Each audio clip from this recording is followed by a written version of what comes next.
Hello, hello, hello. Happy Thursday, everybody. Welcome to Thursday Night Live. I hope you had a great Thursday today. How was your Thursday? Hello, Carrie. How are you? What's up, Siobhan? How you doing, my friend? Awesome. It's good to see you. Let's see. So, yesterday I put a post on Facebook. I was just kind of curious about what people would say, and I was like so impressed with my friends' comments. I have great, smart friends out there, very dedicated and disciplined friends. So the post went kind of like this. It said, if you finish any type of education, what sort of things did you have to do to get that degree? Whether it was a certificate or a degree, whatever, a diploma, whatever that was. I said, how many different ways did you have to spend your time to finish your degree or your diploma? And then I said, if you have a healthy, fit body, what did it take for you to achieve that? Hello, Steve. How you doing, man? Yeah, so if you have a healthy, fit body, what did you do? What did it take for you to achieve that? And so I really liked the things that people were saying. So, for example, my friend Gary Torrance, he says, proper research, self-discipline for all those things. Without the first, you may take the wrong direction, and without the second, you will never advance. It's great. Lynn Maverick Denser, she says, making decisions to do things, listening attentively and asking questions, thinking outside the box, and following through completely. Great also. My friend Carol, she says, finding the right place, having the passion and the perseverance. That's so true. Anna Lisa says, determination, dedication, discipline, goal setting, and perseverance, which is also another one. Another person saying the same thing. Setting priorities, to research, focus, work hard, to have the research and the paper, articulate the thoughts and the purpose that the writer's trying to convey. It's worth all the hard work. My friend Aurora says discipline. My friend Gabriel says determination, flexible bosses, patient, my family, learning to be patient and trying to move all the different pieces, because we have other things in life too. We have to balance everything. And I think Gabriel, she's a mom, so having to do a lot of things. My friend Rose Ann, it's an ongoing lifestyle. It never finishes. Hey, Tanya. Hey, Carla. How you guys doing? Desiree says balance. And my friend Meryl says consistent small steps forward. And those are also true. And I'm so glad that you all shared. I really appreciate that. And I'm so glad that mostly everyone touched on the discipline part, the research, the hard work, and then the different things that they had to do it, So my question and the purpose for that post was because we tend to, again, there's three motives for which we live for, which is the mind, the body, and the soul. Now, neither one of those is more important than the other. But if one of them it's cut short of its expression, then we start having disharmony and we start having an unbalanced life kind of thing, But what I'm noticing is, like, when it comes to the soul part, the spiritual work, we kind of assume, or the personal development work, the personal growth, we kind of assume that, well, it just comes with time. That as I grow, I'll just know better. Or I'm a grown up, so I should know better.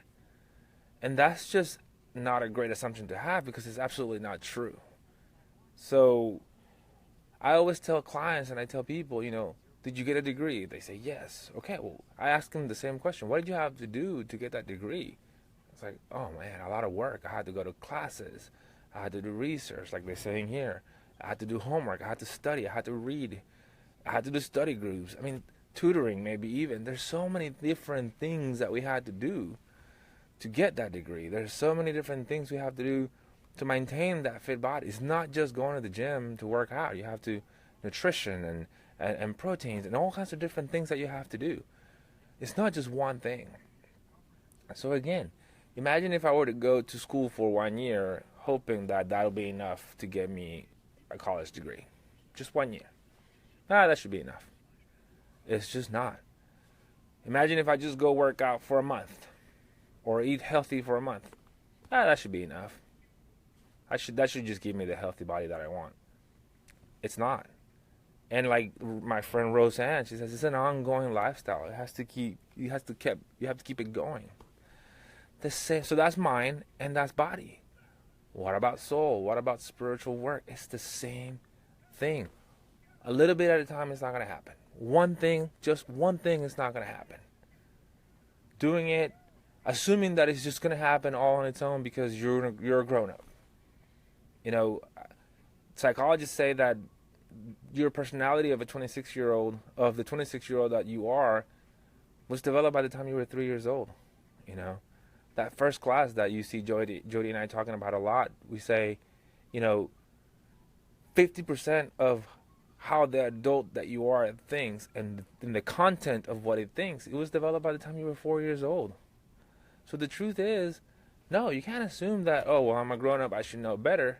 Because the truth is, more than likely, it's the child within you you're living your life based on childhood concepts and ideas and beliefs that were created back then. Okay, so as the adult that you are, now you got to create new ones that are more in line with who you are today. If you look at any particular area of your life and you're having conflict or you're not having a desirable result, more than likely there's a belief or a concept or an idea there, what we call a limiting belief, that is causing that conflict. And it needs to be relooked at.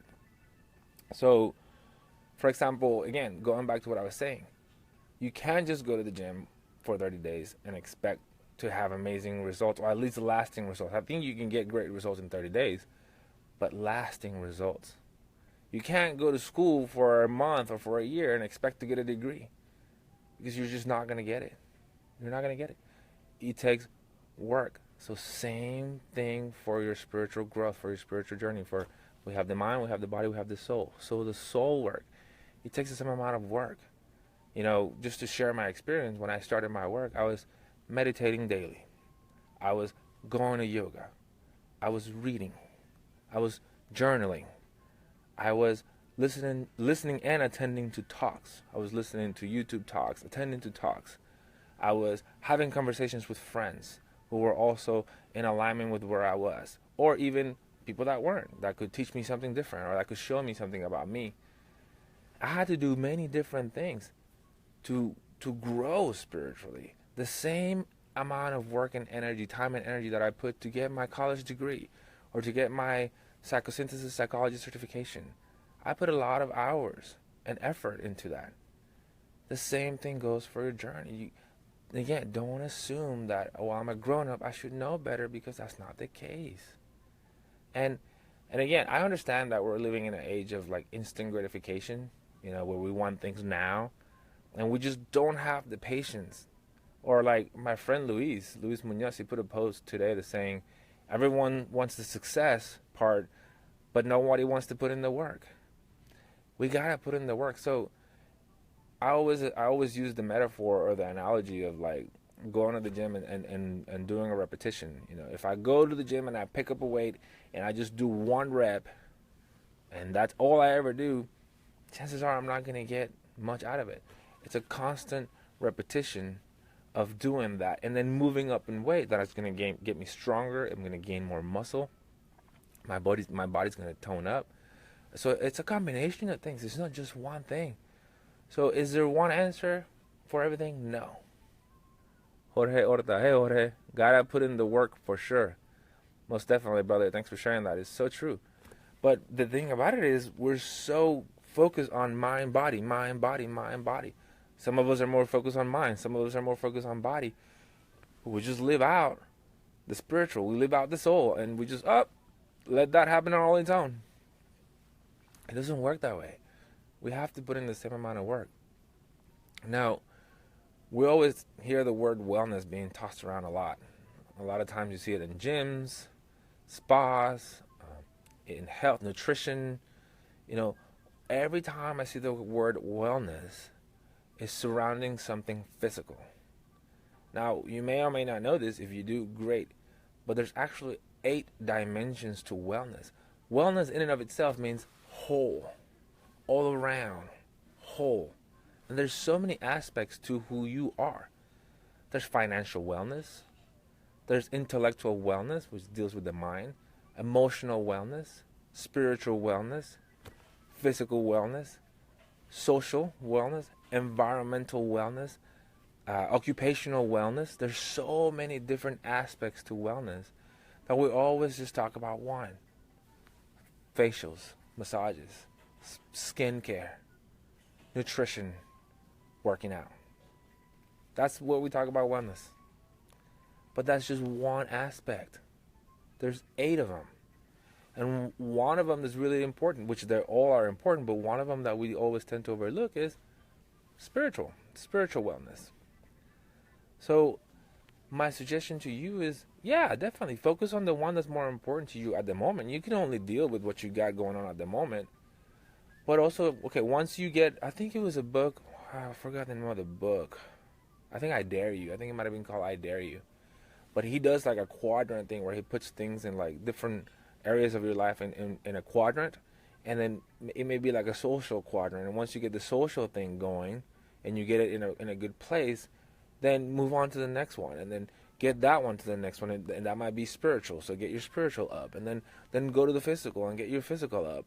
And then go to intellectual or your mental and then get that up, But you got to work in the different areas, not just one. Because the truth is, I don't know if any of you saw my talk from Sunday where I talk about the 2 perspectives, and maybe you've seen me talk about it in my Facebook Lives, but the 2 perspectives of whether you're a human being or a spiritual being.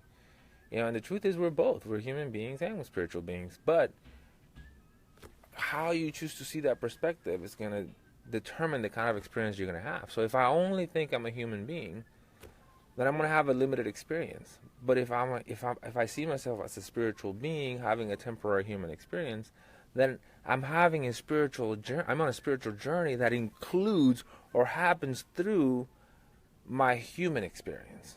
Okay, so I have to bring the more of my spiritualness or my beingness or my divine essence that I allow to come through my personality. So my personality is angel, okay?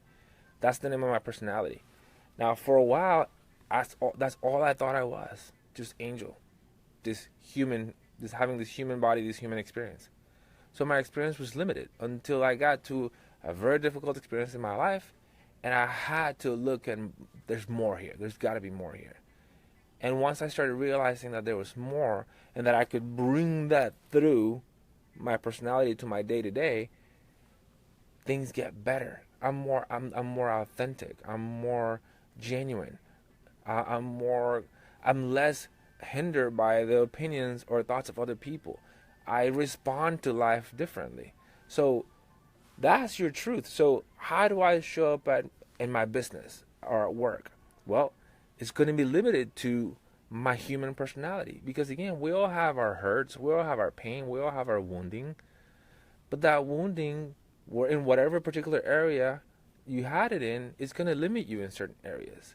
So how I show up in business, I'm going to have that wounding there as well.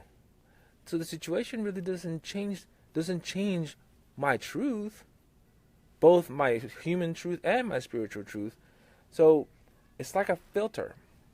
However dirty the filter is, and I try to pass water through there or another different liquid through it, it's going to be distorted depending on how dirty the filter is. Okay? Think about the cars, the air filters and stuff like that. How the quality of the air conditioner at home, the quality of the air that comes to you, if that filter is dirty, you're going to have less quality air or you may get sick. So it's the same thing. Your filter is your mind. The mind is what your personality, it's in there. It's your concepts, your ideas, your beliefs, your assumptions, your expectations. All that stuff, it's your filter. So how much of my divine spiritual essence is coming through that dirty filter? If it's dirty, well, I have to clean it. I have to clean it and allow for more purity to come through that filter, which is my personality, which again is all based in my mind. It's all rooted in my mind and the concept of self that I have. Okay? So I got to clear that personality. So whether I'm going to go work out and I'm going to start a a physical wellness lifestyle. Okay, well, what about my mental? What are the concepts that I have regarding that? Maybe I'll just quit in 30 days. Maybe I'll just quit after a week. Okay, but if I get rid of some of that trash that's in there regarding that, then maybe it'll become a permanent thing. Same thing with my career. Maybe I want to go for my career. So how I show up into my career, it's going to be limited to my personality and my beliefs and my concepts and my ideas. So if I clear that out and I live and I allow my beingness to come through my personality into every area of my life, it's going to be that much better. Same with relationships, How you show up into the relationships is going to be limited to who you've been up to that point. Okay? So that's kind of what I wanted to share with you guys, that in terms of, the three areas for which we live for, it's mind, body, soul, and how we tend to be so dedicated and we tend to be so hardworking into mind and body. Like some of my good friends here commented on the post about doing research and being disciplined and persevere and do different things to succeed in those areas. The same thing needs to happen for your spiritual growth, for your personal development and growth. We can't just assume that, well, I'm a grown-up, I should know better. And I see this in dance class as well. The times where I go and teach dance, which is not that many anymore, but when I do, I see adults that get so frustrated with themselves. It's their first time taking dance, and they get so frustrated with themselves. And I said, why are you getting so mad? This is your first time. Like, what makes you think that you would have been good today? What makes you think that? And it always goes back to the same thing. Well, I'm an adult. I should know better. And that's just not true. That is not true. One of the best things that I would think Eastern philosophy has taught us is the beginner's mind. Beginner's mind. Always have a beginner's mind. And that's when you learn, because they say, I don't know if you guys saw the movie Avatar, the blue people. They say you cannot teach a cup that's full. You can't teach, like, I think she refers to the human, to Jake Sully, as a full cup. It's just full. You can't teach anybody who's full.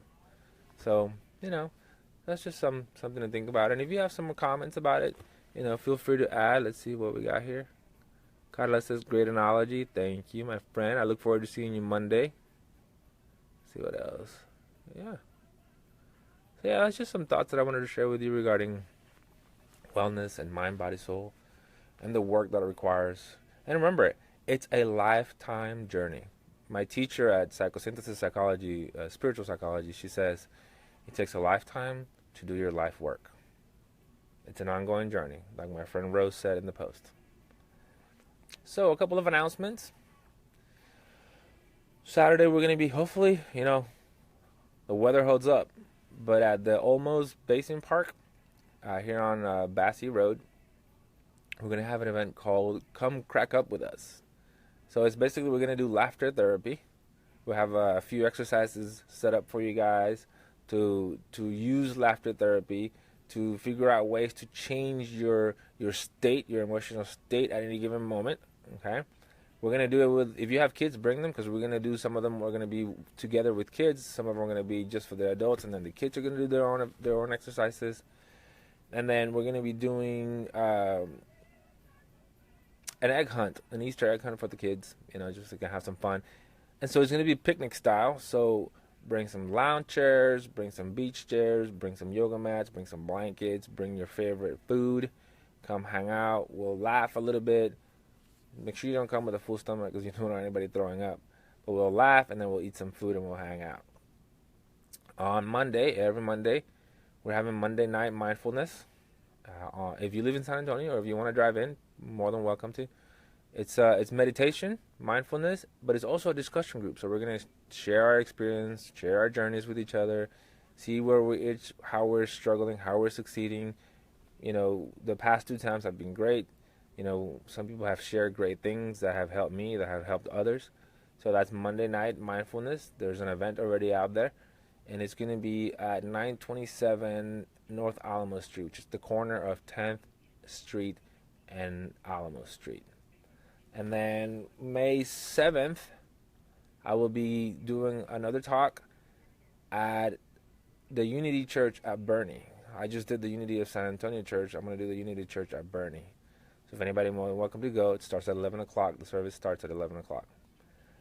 And I think that's all I got for you guys today. I really appreciate you spending some time with me. I really appreciate everyone that participated in that post and shared their experience and their perspective. I truly appreciate it. You guys shared some great insight, and it was so helpful for the video today because it was so on point with what I wanted to say. So I really appreciate, and I hope you have a great Thursday night. Love you. Bye.